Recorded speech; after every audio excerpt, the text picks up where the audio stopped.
Hello everyone, welcome to study of education. दोस्तों, आज का जो वीडियो है वीडियो नंबर 3 है। इंडियन एजुकेशनल थिंकर्स हम डिस्कस कर रहे हैं, जिसमें आज हम लोग देखेंगे श्री अरबिंदो घोष को। ये सभी एजुकेशनल थिंकर्स हम लोग वन बाय वन डिस्कस करने वाले हैं। अभी हम पहले 2 कर चुके हैं, आज अरबिंदो को करेंगे, फिर Mahatma Gandhi and so on. हम इस तरीके से आगे की तरफ बढ़ेंगे।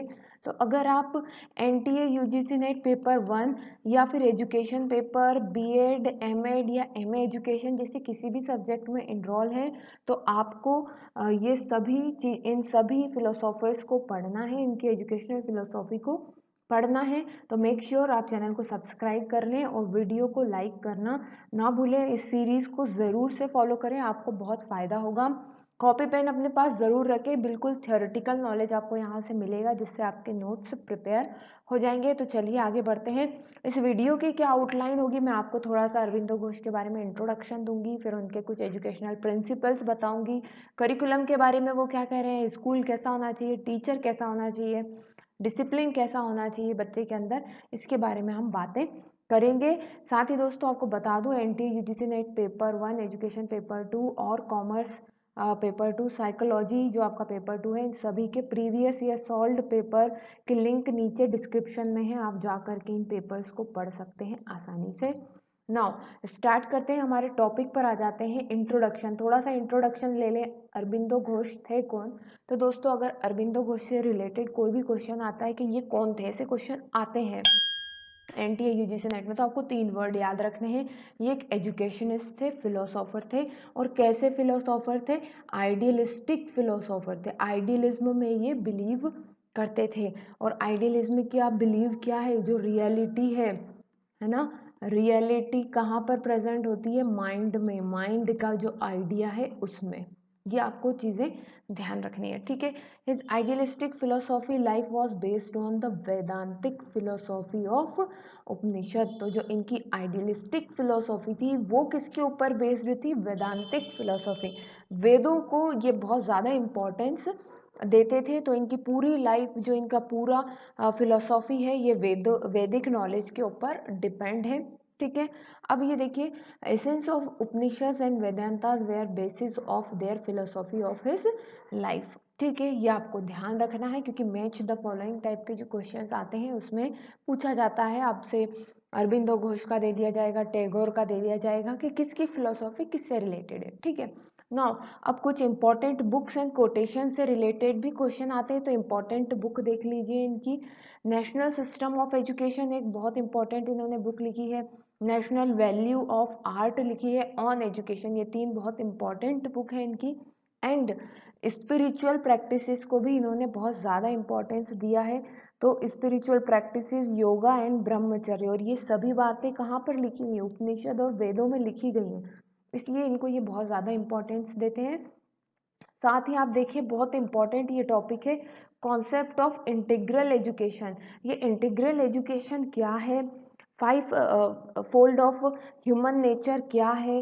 4 टाइप्स ऑफ तपस्या क्या बताई है इन्होंने? 4 टाइप्स ऑफ लिबरेशन, मुक्ति क्या बताई है? ये बहुत इंपॉर्टेंट क्वेश्चन है, जो आगे चल के इस वीडियो में हम लोग डिस्कस करने वाले हैं। तो इंटीग्रल एजुकेशन क्या है, पहले इसे देख लें। बहुत सारे क्वेश्चन इस पार्ट से बनते हैं।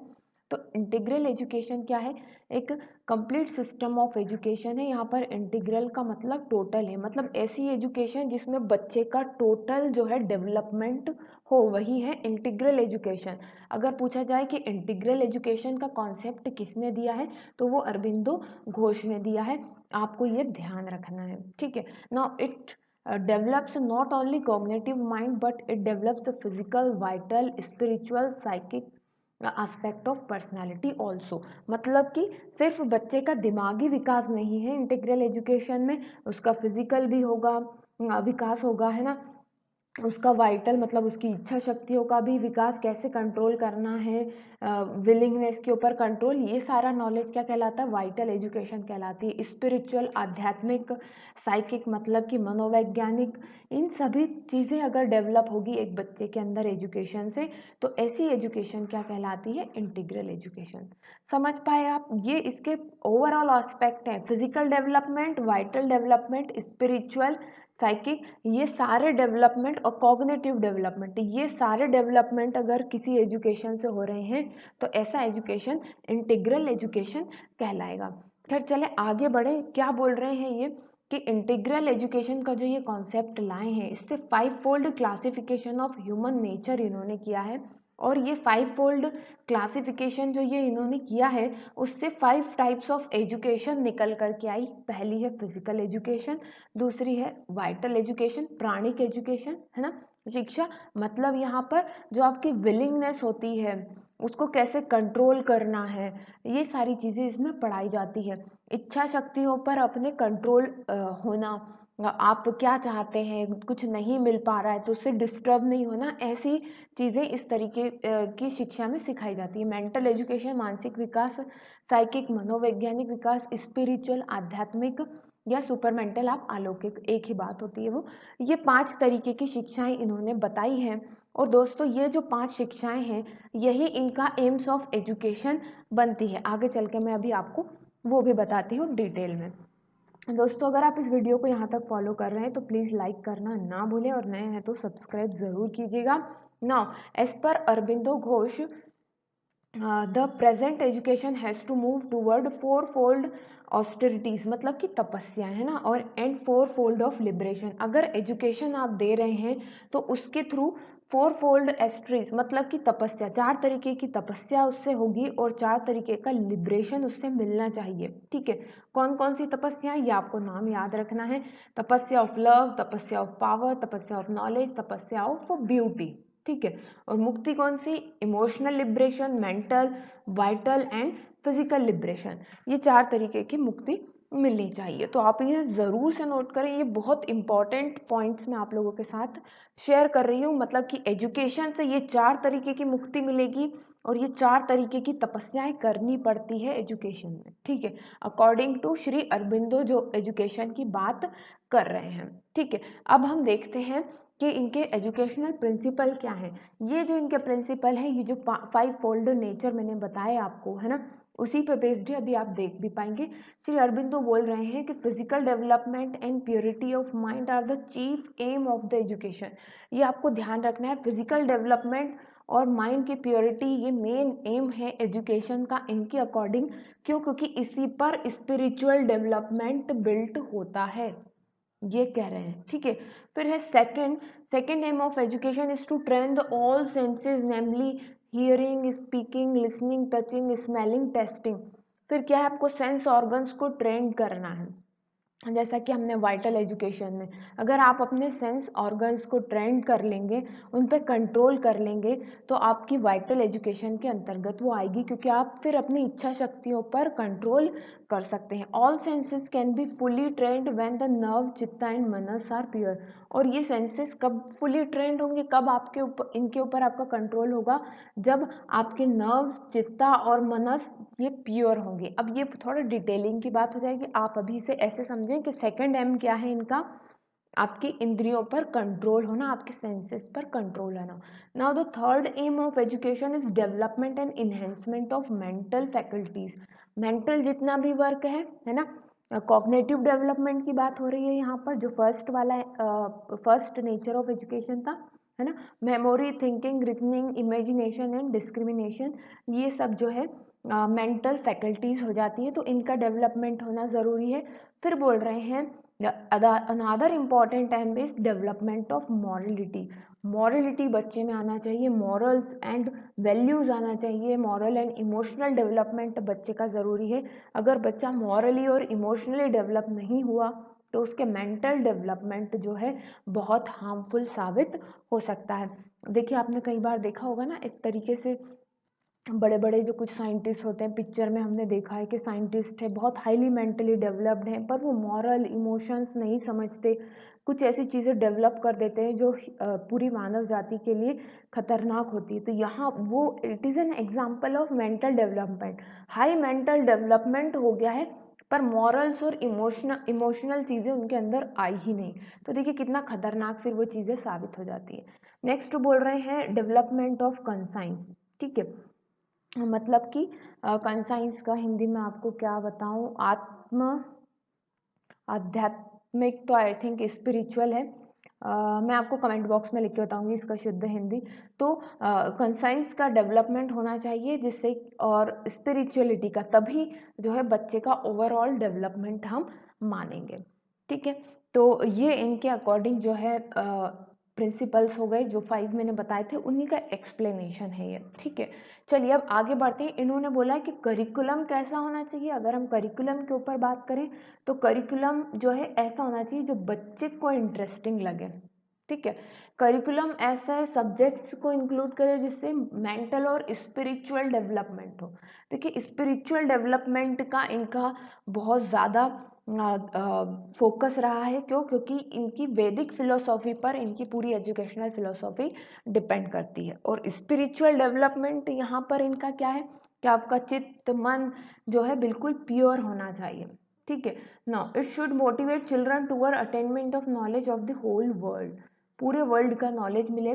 साथ ही ऐसा करिकुलम हो जो लाइफ में क्रिएटिविटी और कंस्ट्रक्टिव कुछ नया करने की कैपेबिलिटीज बच्चे में डेवलप कर सके, ऐसा करिकुलम होना चाहिए। ठीक है, चलिए आगे बढ़ते हैं।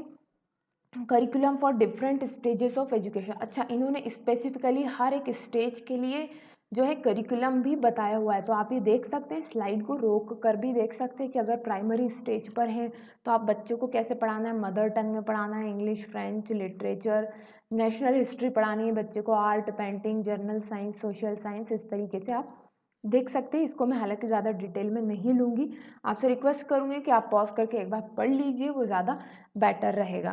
ठीक है, ये एक फैक्चुअल इन्फॉर्मेशन है। ठीक है, वोकेशनल लेवल तक इन्होंने बात करी है। Art, painting, photography, sculpture, drawing, typing, cottage industries, mechanical and electrical engineering, nursing, ऐसे वोकेशनल लेवल पर ऐसी चीज़ें पढ़ानी चाहिए बच्चों को, इनका ये कहना है। नाउ नेक्स्ट अगर हम देखें मेथड्स ऑफ टीचिंग, तो कैसी मेथड्स ऑफ टीचिंग इन्होंने सजेस्ट की? Activity method, observation, self discovery, बच्चा अपने से करके सीखे, डिस्कवर करे, discussion method, learning by doing, learning by self experience, ऐसी टीचिंग मेथड्स को इन्होंने सपोर्ट किया है। बेसिकली ये सभी क्या है, चाइल्ड सेंटर्ड है ना। इनके कुछ फेमस कोट्स, कुछ सेइंग्स भी मैं आपको बताऊंगी जो कि बहुत इंपॉर्टेंट है एग्जाम पॉइंट ऑफ व्यू से। देखिए यहाँ पर देखिए रोल ऑफ टीचर की बात हो रही है। तो देखिए इनका जो प्रिंसिपल है, the first principle of true teaching is that nothing can be taught. भाई पढ़ाने का पहला प्रिंसिपल ये है कि आप किसी को कुछ पढ़ा नहीं सकते। क्यों? क्योंकि ये वेदों को फॉलो करते हैं, बोल रहे हैं, और आइडियलिस्ट हैं, बोल रहे हैं कि सबके माइंड में सब कुछ है ना। आइडियलिस्टिक थिंकिंग क्या है कि माइंड में सब कुछ है, आपके पास सब कुछ है, बस यू नीड समवन कि वो आपके अंदर से वो चीज़ें निकाले, आपके अंदर सारे पोटेंशियल है। ठीक है, तो कुछ भी पढ़ाया नहीं जा सकता। ये explain that knowledge is already dormant within the child, and for this reason the teacher not an instructor or task master, it is helper and a guide। वही बात हो गई कि बच्चे के अंदर सब कुछ है, टीचर एक इंस्ट्रक्टर या टास्क मास्टर नहीं है, वो एक हेल्पर गाइड है कि बच्चे अपने अंदर जो छुपे हुए पोटेंशियल हैं उनको धीरे धीरे करके निकालें।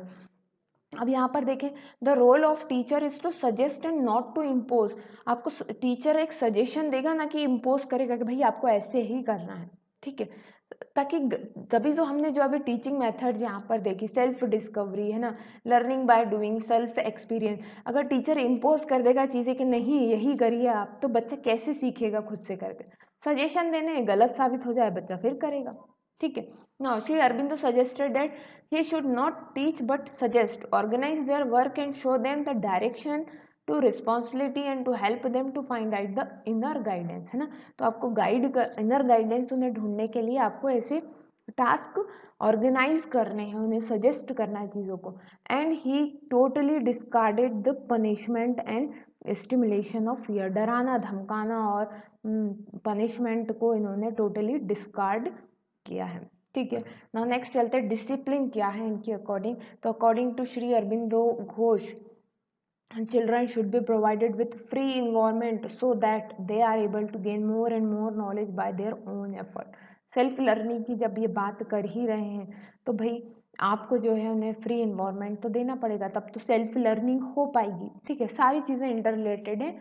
According to him any retained और impose environment stunt the growth and natural development. अगर आप कुछ चीज़ें उनके ऊपर इम्पोज कर दोगे, उन पर लागू कर दोगे कि ऐसे ही करना है, तो उनकी जो लर्निंग है, जो उनकी जो ग्रोथ है, वो रुक जाएगी, स्टंट। ठीक है ना। Aurobindo propagated the concept of self discipline, और जैसे कि हमने टैगोर के उसमें भी देखा था, वो भी सेल्फ डिसिप्लिन की बात कर रहे थे।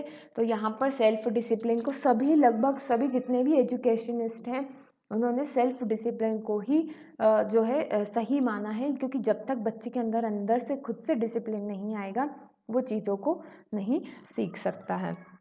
नो, अब स्कूल कैसा होना चाहिए इनके अकॉर्डिंग? स्कूल ये बोल रहे हैं कि स्कूल में ऐसी पोटेंशियलिटी हो, इस तरीके का हो कि बच्चा अपनी पोटेंशियलिटी के अकॉर्डिंग अपने पेज से, अपनी जो उसकी जो स्पीड है, उस स्पीड से अपने हिसाब से टाइम डिवोट करके सीख सके। ठीक है, ऐसा ना हो कि स्कूल अपने स्पीड में भागे जा रहा है और बच्चे की उतनी कैपेसिटी नहीं है। एक बच्चा एक दिन में आधा चैप्टर नहीं समझ पा रहा, वो उसका पेस है। ठीक है, और स्कूल अपने पेस से भाग रहा है, नहीं। तो स्कूल एक ऐसी जगह होनी चाहिए जो बच्चे के अकॉर्डिंग काम करे, बच्चे के पेस के अकॉर्डिंग चले। ठीक है ना। और क्या बोल रहे हैं कि स्कूल का एम ऐसा होना चाहिए कि वो bridge the gap between child's life at school and that at home. School में जो उसका इन्वायरमेंट है और घर में जो उसकी लाइफ है, इन्वायरमेंट है, उसके बीच में एक जो गैप रहता है, उसके बीच में ब्रिज का काम करे स्कूल का जो इन्वायरमेंट है वो। ठीक है, ऐसा ना हो कि स्कूल और होम इन्वायरमेंट में कोई मैच ना हो। मतलब क्या हुआ यहाँ पर? मतलब ये हुआ कि जो वहाँ का इन्वायरमेंट है स्कूल का, वहाँ पर जो टीचिंग्स हो रही है, वो बच्चे के सोशल कॉन्टेक्स्ट से मिलती जुलती होनी चाहिए। ठीक है, इट इज़ क्लियर नाउ। जैसे कि मैंने आपको बोला था, मैं कुछ कोट्स बताऊंगी आपको, तो ये दो बहुत इंपॉर्टेंट कोट है श्री अरबिंदो घोष के, को ध्यान रखना। ये तो अक्सर पूछा जाता है। The chief aim of education should be help the growing soul to draw out that itself which is best and make it perfect for noble use, है ना। And true knowledge is not attain by thinking, it is what you are and it is what you become. ये आपको ध्यान रखना है, कई बार ये exam में पूछे जाते हैं। ठीक है, तो होप आप लोगों को क्लियर हो गया होगा श्री अरबिंदो घोष की जो एजुकेशनल फिलोसॉफी है। फिर जल्दी मिलते हैं नेक्स्ट थियोरेटिकल वीडियो में, तब तक के लिए best of luck and bye.